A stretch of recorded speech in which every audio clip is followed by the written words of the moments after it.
Nasrapur rape and murder केस याच्या जजमेंटचा दिवस होता आणि त्याबाबत डिटेलमध्ये आपल्याला माननीय स्पेशल पीपी श्री राजा मेसर सरांने डिटेलमध्ये काय पुरावे कोर्टात सादर करण्यात आले, कशा प्रकारे ते खटला 16 दिवसामध्ये 55 साक्षीदार आणि सगळे वैद्यकीय व जे सायंटिफिक पुरावे आहे ते प्रूव्ह करण्यात आले आणि आरोपीचे विरुद्ध जे काही कलमा लावण्यात आल्या होत्या FIR मध्ये आणि चार्जशीट मध्ये ते सिद्ध झालेले आज सगळे दोष. त्यासाठी जे मेहनत प्रॉसिक्युशनने दिवस रात्र, कारण मी हे पाहिलेलं आहे की अजय मिसर सर, त्याची टीम, त्याच्याबरोबर पोलिसाची टीम, त्यांच्याबरोबर सर्व डिपार्टमेंटची, तो FSLची टीम असू द्या किंवा वैद्यकीय अधिकाऱ्याची टीम असू द्या, ते वेगवेगळे एक्सपर्ट असू द्या, अहोरात्र ज्यांनी ते घोळ घातला. त्यातून हे सर्कमस्टन्शियल एव्हिडन्सच्या आधारे आणि काही सायंटिफिक मटेरियल पुराव्याच्या आधारे त्या आरोपीचे विरुद्ध ते खटला सिद्ध झालेला आहे. इन्व्हेस्टिगेशन बाबत आपण जसा टाइमलाईन बाबत विचारला होता, ज्या दिवशी ही घटना घडली त्या दिवशी एक भयानक रोष ते लोकमनामध्ये होता. पब्लिकच्या मनात एवढा मोठा अँगर होता की घडल्यानंतर त्या दिवशी national highway Pune Bangalore road block करण्यात आला होता आणि रोषाने भरलेले जे लोक त्या ठिकाणी होते ते उठण्यासाठी तयार नव्हते आणि त्यांनी जिद पकडली होती की आरोपी त्याचे ताब्यात देण्यात यावे. आम्हाला त्याच वेळेपासून मेसेज येत होते, काही असे व्यक्तीचे आले की मी वडील आहे, माझी पण मुलगी आहे, तुम्ही पोलीस आहात, असा घडताय, ह्या आरोपीला नक्की ह्याच्यावर कडक शिक्षा झाली पाहिजे आणि वारंवार आरोपीला आमच्या ताब्यात असं सांगण्यात येत होता. त्यावेळी लॉ अँड ऑर्डरचे प्रश्न काही निर्माण झाले. त्यांना पोलीस टीमने योग्य पद्धतीने हाताळला आणि तपास जे SIT मध्ये आमची 15 लोकांची टीम होती, त्यांनी 2 तारखेला हे गुन्हा सकाळी दाखल होत आहे 2 वाजेच्या दरम्यान आणि 16 तारखेला संध्याकाळी कोर्टात चार्जशीट 15 दिवसात या दाखल करण्यात आला. कारण त्यावेळी ही त्या लोकांना जे रोषात रस्ता ब्लॉक करून बसलेले होते त्यांना आश्वासन दिला होता आणि महाराष्ट्र राज्याचे मुख्यमंत्री माननीय श्री देवेंद्र फडणवीस सरांनी सुद्धा त्या लोकांना आश्वासन दिला होता. आमच्या महाराष्ट्र राज्याचे पोलीस महासंचालक श्री सदानंद दाते सर, त्यांचे गायडन्स खाली आणि इतर सगळे पोलीस यंत्रणाने हे आश्वासन दिला होता. पुणे जिल्ह्याचे जे कलेक्टर माननीय श्री जितेंद्र दुडी, त्यांनी सुद्धा हे आश्वासन दिला होता की 15 दिवसात या जे चार्जशीट पाठवण्यात येईल आणि त्याचे नंतर फास्ट ट्रॅक हे केस चालवण्यात येईल आणि आरोपीला जे हायेस्ट पॉसिबल शिक्षा आहे या केसमध्ये त्याची मागणी केली जाईल. त्याप्रमाणे या केसचा जे तपास सुरू झाला. जसा मिस्टर साहेबांनी सांगितलं, सर्वात मोठा चॅलेंज होता की आय विटनेस, घटना घडते वेळी कोणी नाही, मग काय केलं पाहिजे. मग सर्कमस्टान्शियल एव्हिडन्स साठी आम्ही टीम्स फॉर्म केल्या. त्यावेळी 7 ते 8 टीम आमच्या 15 दिवस रात्र कार्यरत होत्या. CCTV कलेक्शन साठी एक टीम लावण्यात आली. CCTV कलेक्ट झाल्यानंतर त्या CCTVच्या जे त्यामध्ये पुरावे दिसत आहेत त्याचा विश्लेषण करण्यासाठी एक विशेष टीम बसवण्यात आली. त्यामध्ये सायबर एक्सपर्ट जे आहे त्यांची मदत घेण्यात आली त्यांच्या बरोबर जाब जे आहे साक्षीदार ते नोंदवणे सुरू केले. एकाचे जबाबामधून दुसरी लीड, दुसऱ्याचे जबाबामधून तिसरी लीड, असा करत असताना आपल्याला हे माहिती असणार आहे की त्या केसमध्ये 3 मायनर विटनेसेस आहात ज्यांचा रोल ह्या केसमध्ये खूपच महत्वाचा आहे. ते बाल 10-11 वर्षाचे, ज्यांना हा आरोपी त्याचे मागे पळाला होता, एक वीट घेऊन त्यांना मारण्याचा त्याने प्रयत्न केला होता, दगड टाकले होते. त्यांनी त्या आरोपीला आणि हा बालकाला एकत्र त्या ठिकाणी शेडमध्ये पाहिला होता. ही सगळे पुरावे गोळा करण्यासाठी जेवढी मेहनत आयोने, त्याचे बरोबर सहकारी अधिकाऱ्याने आणि एकत्रित पूर्ण टीमने घातली आहे, त्याच्यासाठी हे पूर्ण टीमचा खूप खूप अभिनंदन आहे की त्यांनी मनापासून हे ठरवून की जसा ही जी मुलगी होती ज्याच्यावर अत्याचार झाला ही आमची मुलगी होती असा म्हणून त्यांनी या गुन्ह्याचा तपास केला. या गुन्ह्याचा तपास करत असताना आरोपीला जसा की समाजाचा रोष होता त्याला पण सुरक्षित ठेवणे हा पण एक मोठा चॅलेंज होता. आम्ही ह्या गुन्ह्यामध्ये एक पंचनामा केला होता. त्या पंचनाम्यामध्ये आरोपीला रिकन्स्ट्रक्शन ऑफ सीन आणि डिस्कव्हरी ऑफ फॅक्ट साठी त्या ठिकाणी नसरापूर त्या शेडकडे घेऊन जायचे होता. पण माहोल असा होता की त्याचे काही घडू शकते. असे प्रकारचे चॅलेंजेस हा टीमच्या समोर होते.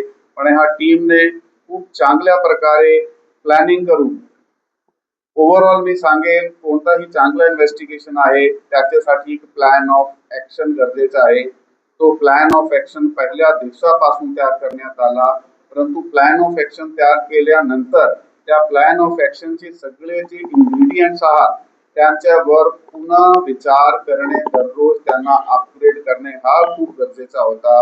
हे टीम मध्ये एकाने नाही प्रत्येकाने वारंवार विचार करून आपले आपले त्यांचे जे इनपुट्स आहे ते दिले गेले, प्रत्येकाचा ऐकण्यात आला होता. म्हणून हे चार्जशीट जे 1200 पानाची चार्जशीट 15 दिवसाचे आत दाखल करणे हे खूप प्रेशर खाली टीम होती.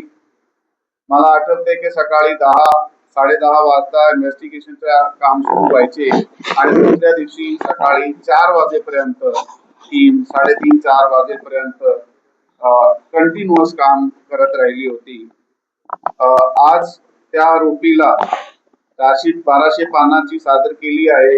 त्यामध्ये एक एक पुरावा आणि अजून एक सांगतो की ह्याच्यात एक असे प्रकारचा पण वारंवार आरोपीला घटनास्थळी घेऊन जाणे शक्य नव्हता. परंतु परत एक पंचनाम्याची गरज भासली त्यावेळी आरोपीने आम्हाला निवेदन केले की त्याचा एक बाचका ज्याच्यामध्ये त्यांनी त्याचा सामान ठेवला होता ते आम्ही आमू ठिकाणी ठेवला आहे. आता वारंवार त्यांना कसं घेऊन जायचे त्या ठिकाणी ते खूप सारे सिक्युरिटीचे प्रश्न सुद्धा होते. तर ह्या केसमध्ये एक VC द्वारे पंचनामा सुद्धा करण्यात आला ज्याच्यामध्ये 2 पेक्षा जास्त पंचांचा सहभाग झाला. म्हणून खूप काही इनोव्हेटिव्ह इन्व्हेस्टिगेशन टेक्निक्स या गुन्ह्यात वापरल्या गेल्या आणि ऑल जे चेन ऑफ एव्हिडन्स आहे, चेन ऑफ एव्हिडन्सचे सगळे लिंक इन इटसेल्फ खूपच स्ट्रॉंग आहात आणि ते चेन ऑफ एव्हिडन्स आहे ते चेन सुद्धा खूप चांगल्या प्रकारे स्ट्रॉंग आहात. आणि लिंक आणि चेन जर एक एव्हिडन्सचे त्याला आपण म्हणतो links in the chain of evidence हे स्ट्रॉंग असेल तरी असे प्रकारचे सर्कमस्टन्शियल एव्हिडन्स आणि त्याच्या बरोबर दिलेले पुरावे आरोपीला कन्व्हिक्शन कडे घेऊन जात आहे.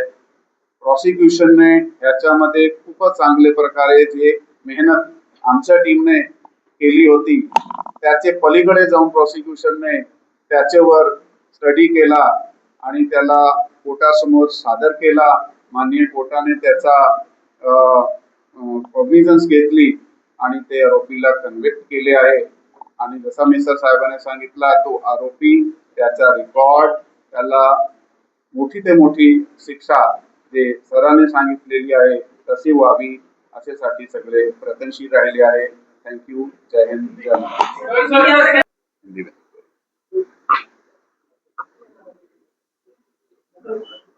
Hindi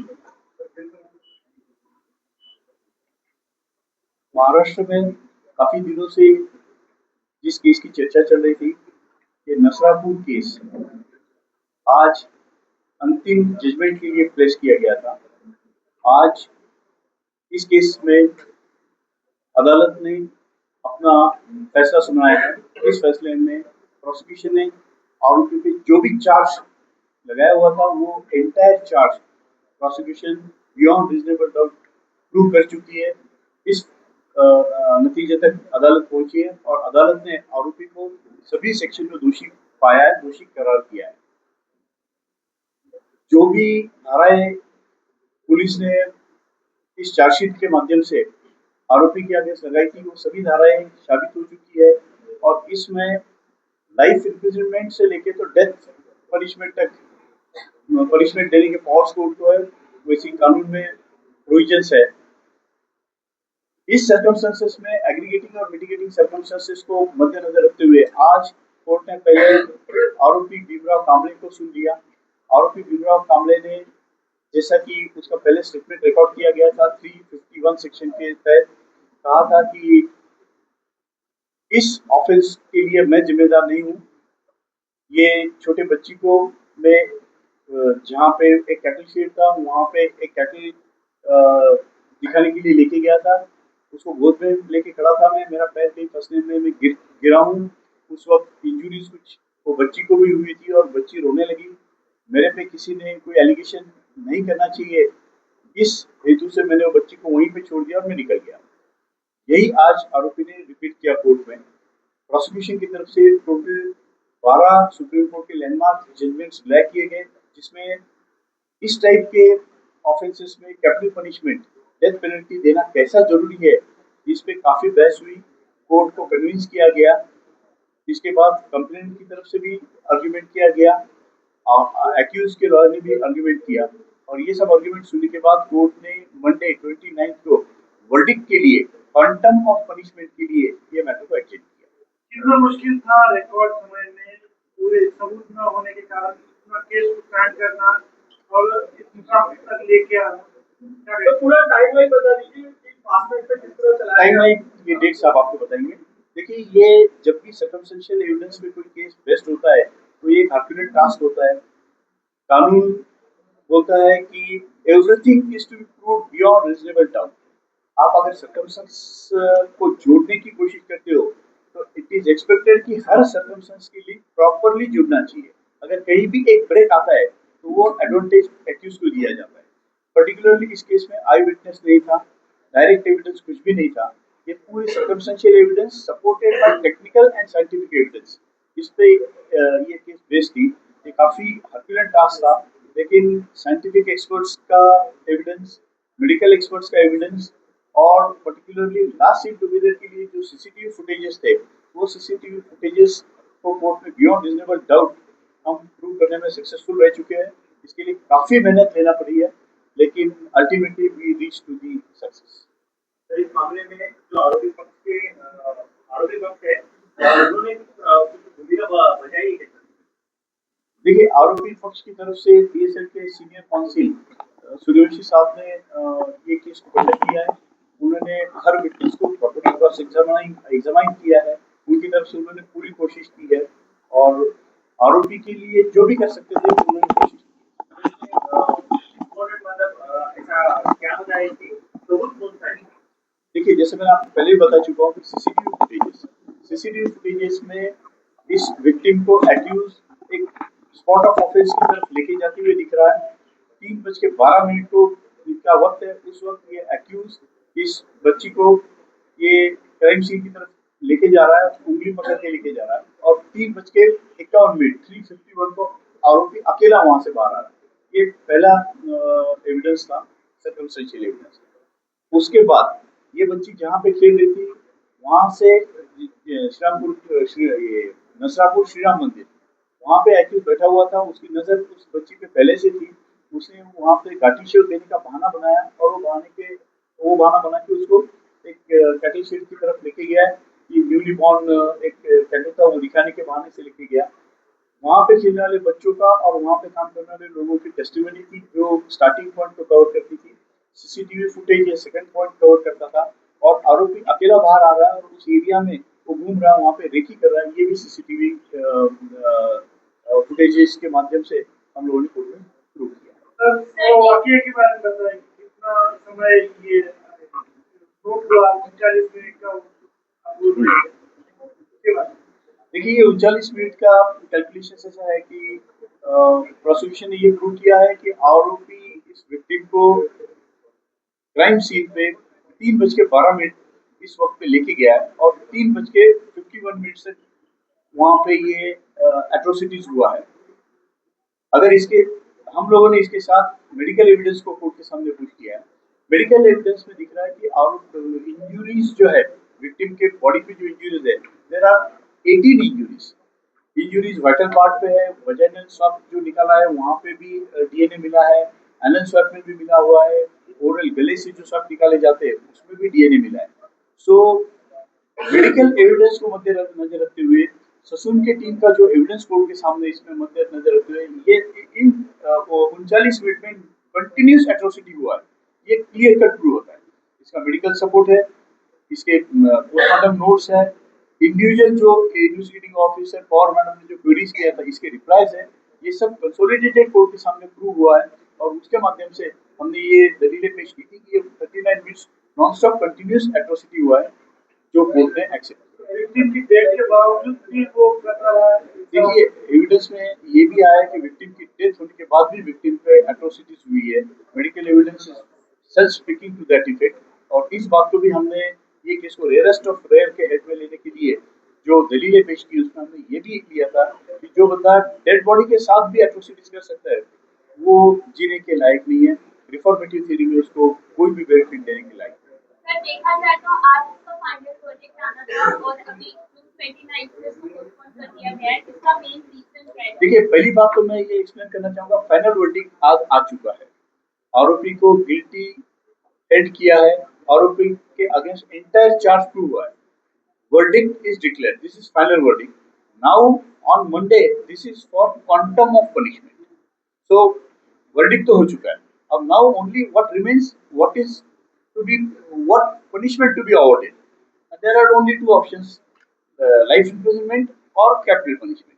So verdict is declared. Now it is adjourned for quantum of punishment only.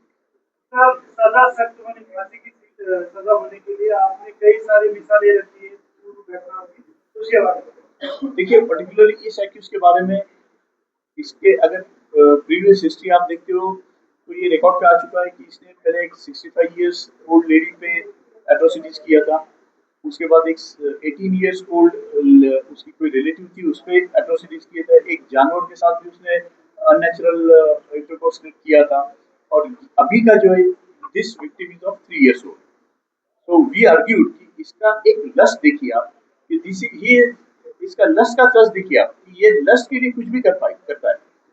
3 बार कर चुका है फिर भी इसे कोई रिपेंडेंस नहीं है। आज भी उसी ताकत से कोर्ट के सामने खड़ा है ये बंदा। So we picked up that point and we argued that this is a fit case to be considered under the head of rarest of rare case.